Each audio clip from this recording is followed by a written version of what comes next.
எனதருமை யூடியூப் ரசிகர்களே, உங்கள் அனைவருக்கும் முதற்கண் எனது வணக்கத்தை தெரிவித்துக் கொள்கிறேன்.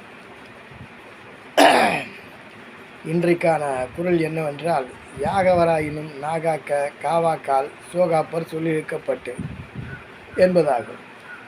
இந்த குறளுக்கான விளக்கம் என்னவென்றால், யாராக இருந்தாலும் அவர் எதனை காக்க முடியாவிட்டாலும் தன்னுடைய நாக்கையாவது காத்து அதிலிருந்து வரக்கூடிய சொற்களை நல்ல சொற்களாக கூற வேண்டும் என்று கூற வருகிறார்.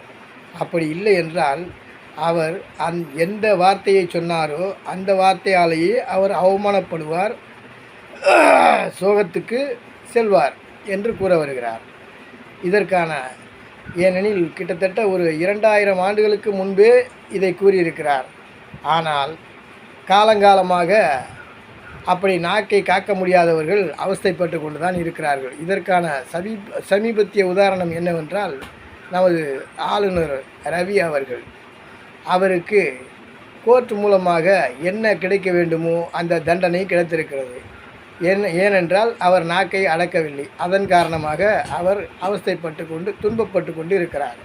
இது சமீபத்திய உதாரணம். எனவே யாராக இருந்தாலும் தன்னுடைய நாவை அடக்க வேண்டும். எவ்வளவுக்கு எவ்வளவு அவர் நாவை அடக்கி செல்கிறாரோ அவ்வளவுக்கு அவ்வளவு அவருக்கு நல்லது, நல்ல புகழும் கிடைக்கும். இதைத்தான் கூற வருகிறார் வள்ளுவர். வணக்கம்.